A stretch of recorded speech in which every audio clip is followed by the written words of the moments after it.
ఇవే ఇవే జీవన తరంగాలు, ఇవే ఇవే జీవన తరంగాలు, జీవన తరంగాలు. అలాంటి వాళ్ళు నన్ను సపోర్ట్ అడుగుతారా? వాళ్ళకి ఆత్మాభిమానం చాలా ఎక్కువ. వాళ్ళు అందితే జుట్టు, అందకపోతే కాళ్ళు పట్టుకునే టైప్ కాదు మీలాగా.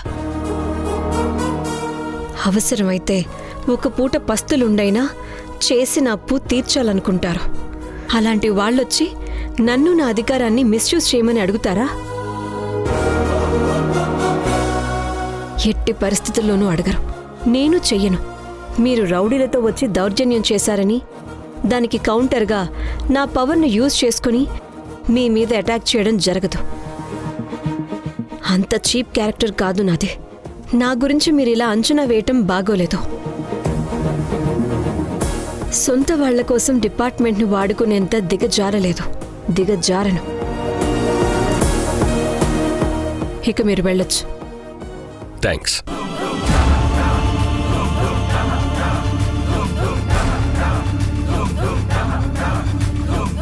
మీరు చేసింది అన్యాయమని మీకు తెలుసు. అందుకే భయపడి ఇక్కడి వరకు వచ్చి ఎక్స్ప్లెనేషన్ ఇచ్చారు. కానీ మీ అంతరాత్మను ఒకసారి ప్రశ్నించుకోండి. చేతికివ్వని డబ్బు, రాసుకున్న అప్పు పత్రంలోని నిజమెంతో మీకు మాత్రమే తెలియాలి. మీకు మానవత్వం లేదా? ఎన్నో ఒడిదుడుకుల్ని ఎదుర్కొని నిలబడ్డ ధరణి మీకు చెక్ ఇవ్వడం వల్ల ఇంకో 4 నెలలు ఖర్చులకు ఇబ్బంది పడుతుంది కావచ్చు. కానీ తనని అలా ఎలా ఇబ్బంది పెట్టాలనిపించింది మీకు? అదంతా నాకు తెలియకుండా జరిగిపోయిందమ్మా. చూడండి, నా స్వంతం కోసం నా అధికారాన్ని నేను మిస్యూజ్ చేయను. కానీ మిస్టేక్ చేసి దొరికిపోతే మాత్రం మీరు చేస్తున్న అన్యాయం కంటే 10 రెట్లు కఠినంగా ఉంటుంది నేను చేయబోయే న్యాయం.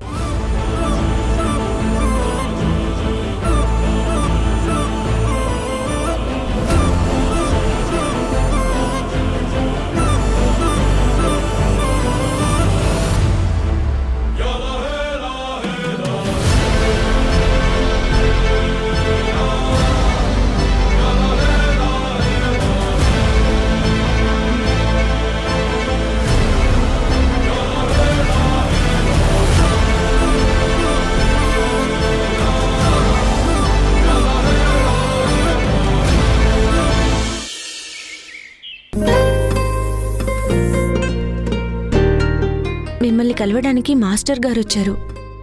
ఏ మాస్టారు? అదే ఊరిలో రథోత్సవం రోజు కలిసాం కదా, ఆ మాస్టర్ గారు. వరస్ట్గా ఇప్పుడెందుకు వచ్చాడు ఆయన? అడగలేదండి. నువ్వు ఎర్రిదానివి.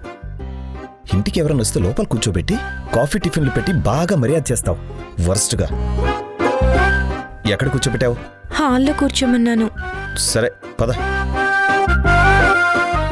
ఇదిగో, కాఫీ టీ తాగుతారని అతి మర్యాదలకు పోవద్దు.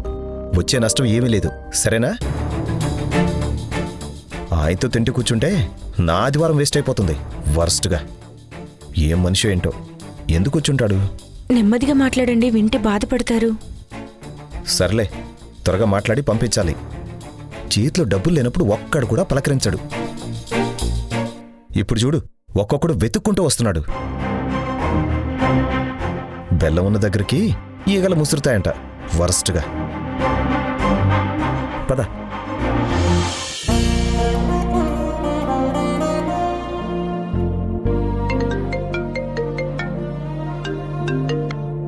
హలో, నేను నిరూప్ని. హాయ్ నిరూప్. ఏం చేస్తున్నావు? ఇంట్లోనే ఉన్నాను. కాలేజ్కి 2 రోజులుగా ఎందుకు రావట్లేదు? మా ప్రిన్సిపలే అడగడం లేదు, నువ్వు అడుగుతున్నావేంటి? కొంపతీసి మళ్ళీ కాలేజ్లో చేరి క్లాస్ వింటావా ఏంటి? జోక్ చేయకు కీర్తి, నేను సీరియస్గా అడుగుతున్నాను. కాలేజ్కి ఎందుకు రావట్లేదు? అయ్యా నీరు, ఎగ్జామ్స్ వస్తున్నాయి కదా, హాలిడేస్ ఇచ్చారు. నాకు నువ్వు చెప్పాలి కదా. ఏమని? అదే కాలేజ్కి హాలిడేస్ ఇచ్చారు, నేను రాలేనని. నేను నీకోసం రోజు కాలేజ్ గేట్ దగ్గర నేను పిచ్చోళ్ళ వెయిట్ చేస్తున్నాను. నువ్వెంతకీ రాకపోయేసరికి నేను వెళ్ళిపోయాను. Don't be stupid. నా కోసం నువ్వెందుకు వెయిట్ చేస్తున్నావు? నువ్వు వస్తావేమో అనుకున్నాను. నీకేం పనిలేదా నీరు? నువ్వేమైనా నాకు ఎస్కాటా? ఫోన్ చేస్తావు దేనికోసమో అది చెప్పు. I want you meet you. ఎందుకు? నీతో మాట్లాడాలి. ఏంటో చెప్పు. ఫోన్లో కాదు, పర్సనల్గా మాట్లాడాలి. ఎక్కడ కలుద్దాం? ఇంటికి రా. ఇంట్లో వద్దు, ప్రైవసీ ఉండదు. ప్రైవసీ దేనికి? అయినా నువ్వేం మాట్లాడాలి? ఎక్కడైనా బయట కలుద్దాం. కాలేజ్ స్టార్ట్ అవ్వని కలుద్దాం. దానికి ఇంకా నెలుంది కదా. అవును. అప్పటి వరకు నేను వెయిట్ చేయలేను. నీతో మాట్లాడకుండా ఉండలేను.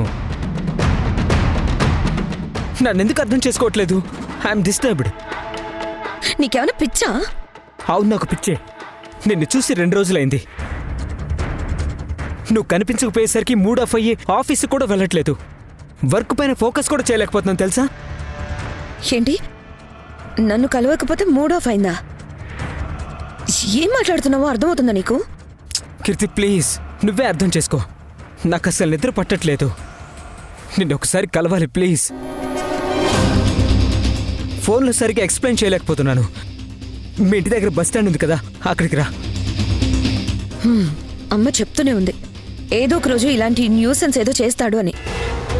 అమ్మకి జనరేషన్ గురించి తెలియక మాట్లాడుతుందని అనుకున్నాను. కానీ నువ్వేంటి ఇలా స్టూపిడ్లా బిహేవ్ చేస్తున్నావు? మనం చైల్డ్హుడ్ నుండి ఫ్రెండ్స్, ఇప్పుడేంటి సడన్గా ఇలా మాట్లాడుతున్నావు?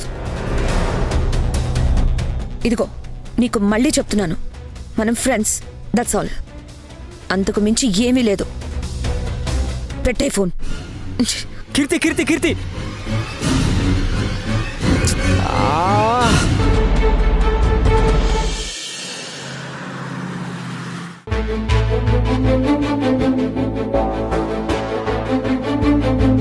నమస్కారం సార్. నమస్తే ప్రమోద్, కూర్చో.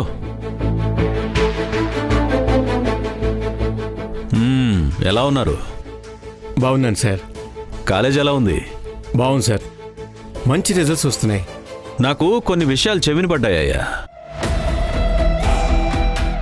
అవి నిజమై ఉండొచ్చు, అబద్ధమై ఉండొచ్చు. కానీ అడగాలా వద్దా అని. నా గురించి అయితే అడగండి సార్. మీరు మా కాలేజీలో లెక్చరర్. అంత పెద్ద కాలేజీలో లెక్చరర్గా ఉండడం ఒక గుర్తింపు. కాలేజీ వల్ల మీకు, మీ వల్ల కాలేజీకి పేరు వచ్చింది. అవును సార్. కానీ మీకు చెడ్డ పేరు వస్తే కాలేజీకి చెడ్డ పేరు వస్తుందా రాదా? అలాంటి పని నేనేం చేయలేదే. ఇంట్లో ట్యూషన్ చెప్తున్నారు కదా. ట్యూషన్ చెప్పడం తప్పనడం లేదు. ఎయిడెడ్ కాలేజీలో లెక్చరర్గా ఉంటూ ట్యూషన్స్ చెప్పడం రూల్స్ ప్రకారం తప్పు కదా. ఇది మీకు అవసరమా? మీరు కాలేజీలో జీతం ఇస్తున్నారు, దాంతో నెల గడుస్తుంది. కానీ ఉండడానికి ఒక ఇల్లు కావాలి, తిరగడానికి ఒక కారు కావాలి, భార్యకి కొన్ని నగలు ఉండాలి కదా. ఇవన్నీ కావాలంటే దానికి మీరిచ్చే జీతం సరిపోదు సార్. అందుకని దానం చేయాల్సిన చదువుని ట్యూషన్ పేరుతో అమ్ముతారా? ఇప్పుడు మీరు చేసేదేంటి సార్? ఒక్క మాట చెప్తాను, కోపగించుకోకండి. మీరు 10th ఫెయిల్. అలాంటిది ఒక విద్యా సంస్థ నడుపుతున్నారు. అందుకు చదువుకున్న మమ్మల్ని కూలీలుగా, అదే లెక్చరర్స్గా పెట్టుకొని పాఠాలు చెప్పించుకుంటున్నారు. అది వ్యాపారమే కదా సార్. హలో, ఇన్వెస్ట్ చేశాను, నా సొంత డబ్బు, లాభం వద్దా? మీరే అన్నారు కదా ఇందాక విద్య దానం చేయాలని. మరి మీరు చేస్తున్నదేంటి సార్? మీకు రోడ్డు కాంట్రాక్ట్స్, ఎడ్యుకేషన్ ఇన్స్టిట్యూషన్స్ రెండూ ఒకటే కదా సార్. బిజినెస్సే కదా. మీరు చేసేది వ్యాపారం అయినప్పుడు మమ్మల్ని అడిగే హక్కు ఎక్కడ ఉంటుంది సార్? అవును, నేను వ్యాపారమే చేస్తున్నాను. నాకు చదువు లేదు, అప్పుడు వ్యాపారం చేస్తున్నాను. చట్టానికి దొరకకుండా చేస్తున్నాను. కానీ మీరు చదువుకున్నాడు కదా, విలువలు పాటించాలి కదా. మీరు పాఠాలు చెప్పే పుస్తకాలు రాసిన కవులు, సైంటిస్టుల కంటే స్టూడెంట్స్ మిమ్మల్ని హీరోలుగా చూస్తారు. ఏమంటున్నారు సార్ మీరు? కానీ మేము చదువుకున్నాం సార్, న్యాయంగా ఉండాలి. మీరు చదువుకోలేదు కాబట్టి ఏమైనా చేయొచ్చా? అవును, కానీ నేను ఎవరిని మోసం చేయట్లేదు, దోచుకోవట్లేదు. నాకొచ్చిన విద్య వల్ల స్టూడెంట్స్కి మెరుగైన ర్యాంకులు తెప్పించడానికి ట్యూషన్స్ నడుపుతున్నాను. అందుకు ఫీజులు చెల్లిస్తున్నారు అంతే సార్. మీరు అడుగుతున్నారు కాబట్టి చెప్తున్నారు సార్. ఇంటి దగ్గర చెప్పే ట్యూషన్స్ మానేస్తాను. అక్కడ వచ్చే డబ్బుల కంటే లెక్చరర్గా ఉండే సంతృప్తే నాకు ముఖ్యం. ఇక నేను బయలుదేరుతాను. నమస్తే. అరే రే, కూర్చో ప్రమోద్, కూర్చో. కష్టమబ్బా, మీ చదువుకున్న వాళ్ళతో మాట్లాడడం చాలా కష్టం. సరే, సంవత్సరానికి మీ సంపాదన ఎంత ఉంటుంది? ఒక 3 నుంచి 4 లక్షల వరకు ఉంటుంది సార్. సబ్జెక్ట్ ఉంది కాబట్టి డిమాండ్ ఉంది, డబ్బు వస్తుంది, లేకపోతే వస్తుందా? అందుకే అవకాశం ఉన్నప్పుడే డబ్బు సంపాదించుకోవాలి. కూటి కోసమే కోటి విద్యలు అన్నారు. కానీ నేను నాకు తెలిసిన ఒక విద్యనే నమ్ముకున్నాను. నమ్ముకుంటారో అమ్ముకుంటారో మీ ఇష్టం అంటున్నాను కదా. మీరు ట్యూషన్ చెప్పుకోవాలి, నేను చూసి చూడనట్టు ఉండాలి, అంతే కదా. కాలేజీ నాది, అడిగితే నేనే అడగాలి. అడగలే, టెన్షన్ పడకు. Thank you sir. నేను వెళ్ళొస్తాను. నిశ్చింతగా వెళ్ళండి. కానీ ప్రకాష్ కొడుకుని మీ ట్యూషన్లో చేర్పించుకోండి. అందుకా సార్ ఇదంతా చెప్పింది? ఆయన కార్పొరేషన్లో ఎగ్జిక్యూటివ్ ఇంజనీర్, నాకు బాగా కావాల్సిన వారు. సరే, మీరు కావాల్సిన వారే, నేను కూడా మీకు కావాల్సిన వాడినే. అందుకే సీట్ ఇవ్వండి. లేదు సార్, సీట్ లేదు, ఫుల్ అయిపోయాయి. 30 మంది కూర్చుంటారు ఒక బ్యాచ్కి, 31వ వాడు కూర్చోనివయ్యా, ఏమవుతుంది? ఆ అబ్బాయికి మెరిట్ లేదు. మెరిట్ లేని వాళ్ళకి సీట్ ఇవ్వలేం. నా ఇంట్లో నేను చెబుతున్న క్లాసులకి నా ఇష్టం లేకుండా ఎవరో దర్జాగా వచ్చి కూర్చుంటే అది రౌడీజం అవుతుంది. దాన్ని నేను భరిస్తున్నాను అంటే ఏదో తప్పు చేశాడు కాబట్టే తలొగ్గాడు అనుకుంటారు. అలానే ఉండలేను సార్. ఆ ప్రకాష్ కొడుకి సీట్ ఇవ్వలేను. ఏమయ్యా, తమర్ని పిలిచి ఉద్యోగం ఇచ్చింది నేను. నేను కష్టపడి కాలేజీకి మంచి పేరు తీసుకొచ్చాను, బాగా సంపాదించారు. మా కాలేజీలో పనిచేస్తున్నారనే మీ ట్యూషన్కి డిమాండు. ఐఎమ్ సారీ, దీనికి నేను ఒప్పుకోను. ఇదేదో మా హాస్పిటల్లో పుట్టినందుకే మీ బిడ్డ బాగా రంగు తేలాడు అన్నట్టుగా ఉంది. నేను జాబ్లో జాయిన్ అయినప్పుడు మీ కాలేజ్ కేవలం రేకుల షెడ్డు. సరే అయితే, మాది ఎయిడెడ్ కాలేజ్. ఇక్కడ పనిచేసే వాళ్ళు ట్యూషన్ చెప్పడానికి లేదు. కాలేజీకి ప్రాబ్లం అవుతుంది. కమిటీ ముందు మీ విషయం చెబుతాను, చూద్దాం ఏమంటారు. మీ ఇష్టం సార్. నేను కమిటీకి ఎక్స్ప్లెనేషన్ ఇస్తాను. మీ కాలేజీ రూల్ ప్రకారం ట్యూషన్లు చెప్పడం తప్పు. మీరు డైరెక్ట్గా అదే అడిగుంటే నేను డిసైడ్ చేసుకుని చెప్పేవాడిని, జాబా లేక ట్యూషనా అని. నాకు సంస్కారం ఉంది సార్. మీ కాలేజీకి చెడ్డ పేరు తీసుకురావాలని నేను ఎప్పుడూ అనుకోలేదు. ఇదిగో, కాలేజీకి చెడ్డ పేరు తీసుకొచ్చావని ఎవరన్నారయ్యా? మీరు చెప్పినట్టు ఆ ప్రకాష్ కొడుక్కి సీట్ ఇస్తే అనరు. ఇవ్వకపోతే ట్యూషన్స్ చెప్పడం తప్పు. కాబట్టి ఇక మీరు నా గురించి కమిటీకి చెప్పాలనుకుంటే చెప్పండి. ఆలోపు నా నిర్ణయం నేను తీసుకుంటాను సార్. కాలేజీ పూర్తిగా వదిలేసి ట్యూషన్స్ మాత్రమే చెప్పుకుంటాను. నేను చెప్పే పాఠాలు నచ్చి జీతం ఇస్తున్నారు, న్యాయమైన భోజనం తింటున్నాను. నేనేమి మీ దయా దాక్షిణ్యాల మీద బతకడం లేదు సార్. కాలేజీ యజమానిగా మీరంటే నాకు చాలా గౌరవం ఉంది. కానీ మీరు వ్యక్తిగత వ్యవహారాలపైన కూడా పెత్తనం చూపించాలనుకుంటే మాత్రం లొంగిపోయి ఉండలేను. వస్తాను సార్. బయలుదేరు.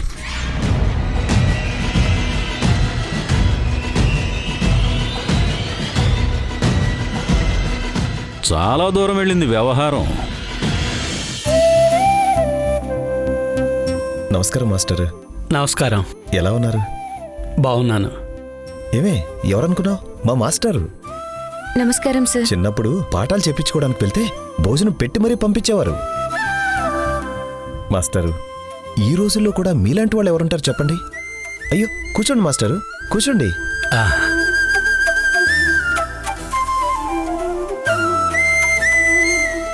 ఇంకా గుర్తున్నాను. అదే సంతోషం. మిమ్మల్ని ఎలా మర్చిపోతాను మాస్టరు. నేను ఈరోజు ఇలా హ్యాపీగా ఉన్నానంటే అది మీరు పెట్టిన భిక్ష. నేను పాఠాలు చెప్పిన వాళ్ళందరూ మంచి మంచి హోదాల్లో ఉన్నారు. చాలా తృప్తిగా ఉంది.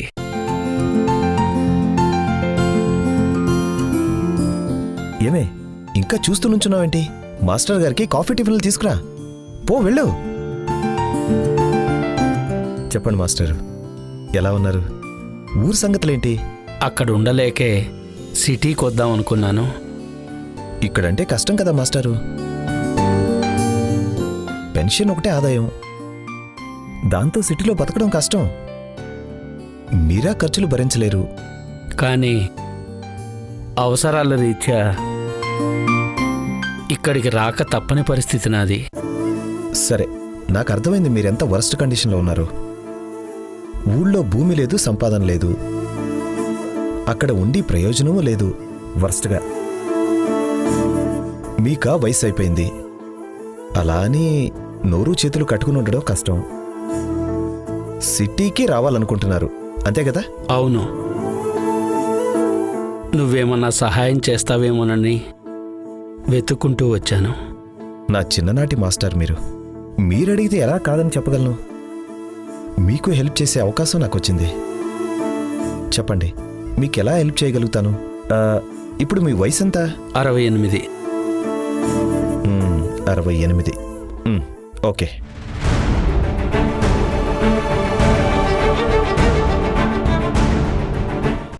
హలో, నేను ఎగ్జిక్యూటివ్ ఇంజనీర్ ప్రకాష్ని మాట్లాడుతున్నాను. ఎలా ఉన్నారు? నా దగ్గర ఒక కేసు ఉంది. ఓల్డ్ మ్యాన్, చాలా గుడ్ మ్యాన్, ఎవరూ లేరు. నాకు చాలా కావాల్సిన మనిషి. సింగిల్ రూమ్లోనే ఇంకొక బెడ్ వేయండి, అడ్జస్ట్ అవుతారు. పల్లెటూరులో మాస్టర్గా పనిచేశారు. సిటీకి వచ్చి ఉండాలనుకుంటున్నారు. బయట ఉండడం కంటే ఓల్డ్ ఏజ్ హోమ్లోనే బెటర్ కదా అని మీకు కాల్ చేశాను. సపరేట్ బాత్రూమ్, టాయిలెట్ ఉండాలి. వాటర్ కానీ వేరే ఇంక దేనికి లోటు ఉండకూడదు. బాగా ఆస్తి సంపాదించిన మనిషి కాదు, ఏదో పెన్షన్ మీద గడుపుతున్నారు. అది చేస్తారు మీకు. ఇంకా ఏదైనా ఎక్స్ట్రా అమౌంట్ కావాలంటే నేను ఇస్తాను. సరే సార్, ఓకే. మీ పని అయిపోయింది మాస్టర్ గారు. రేపు మీ లగేజ్ తీసుకుని వచ్చేయండి, వ్యాన్ వస్తుంది. నిశ్చింతగా వెళ్ళండి.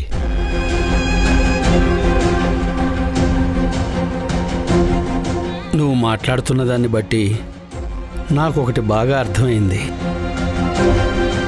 టీచర్లందరూ రియల్ ఎస్టేట్ వ్యాపారాలు, ఎల్ఐసి ఏజెంట్లుగా సైడ్ బిజినెస్ చేయడంలో తప్పే లేదని. అలా చేసేవాళ్ళని నేను చాలా తక్కువగా చూసేవాణ్ణి. కానీ ఇప్పుడు నువ్వు మాట్లాడుతున్నది వింటుంటే వాళ్ళు చేస్తున్నది కరెక్టే అనిపిస్తుంది. మీరు సంపాదించలేదని దిగులు పడకండి మాస్టరు. ఇప్పుడు అనుకుని ఏం ప్రయోజనం చెప్పండి? ఆ ఓల్డ్ ఏజ్ హోమ్ నాకు తెలిసిన వాళ్ళదే. మంచి రిసార్ట్ లానే ఉంటుంది. ఆ బిల్డింగ్కి ప్లాన్ ఇచ్చింది మనమే వరస్ట్గా.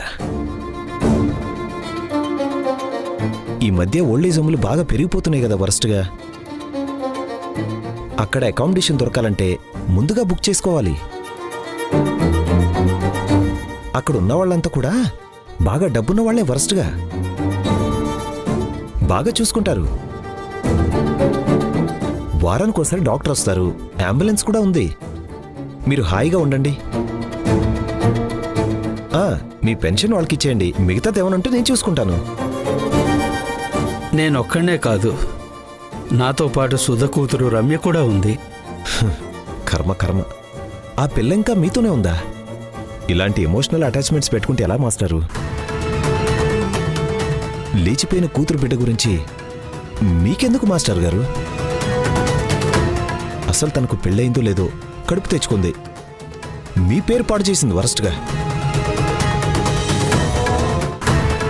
అలాంటి అమ్మాయికి పుట్టిన కూతురు మీకు తోకలా వెంట ఎందుకు? దయచేసి ఆ విషయం గురించి మాట్లాడొద్దు. ఆ పిల్ల నా కూతురు. ఇన్ని రోజులు పెంచాను. హై స్కూల్ చదువు కోసం సిటీకి రావాలనుకుంటున్నాను.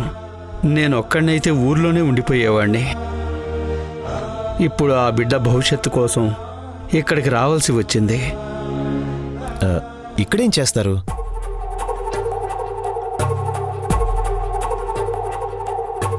ఆ బిడ్డని హై స్కూల్లో చేర్పించాలి. నేను ఒక చిన్న ఇల్లు అద్దెకు తీసుకొని తనని నాతో ఉంచుకొని చదివించాలి. తను జాబ్లో చేరే వరకు చూసుకుంటే కొంతవరకు నా బాధ్యత తీరుతుంది. అందుకోసమే నాకు జాబ్ కావాలి. మీ వయసు 60 దాటిందన్నారు కదా. 60 దాటితే చాదస్తం వస్తుంది వరస్ట్గా. జాబ్ రాదు మాస్టారు. మీకొచ్చే పెన్షన్తో ఇక్కడ రూములు, మెయింటెనెన్స్, ఆ పిల్ల చదువులు, తన ఖర్చులు, ఇది అసలు జరిగే పని కాదు. వదిలేయండి. ప్రయత్నం చేస్తా. నిర్ణయం తీసుకున్నాం.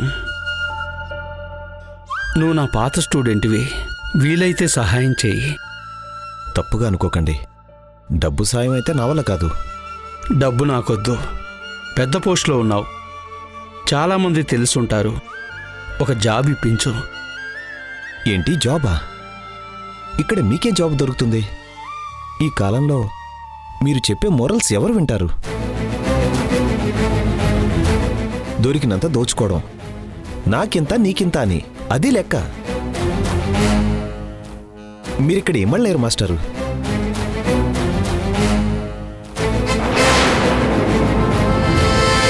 కీర్తి కీర్తి కీర్తి కీర్తి కీర్తి కీర్తి దిస్ ఈజ్ నాట్ ఫెయిర్ కీర్తి. నేను కూడా అదే చెప్తున్నాను నిరూప్.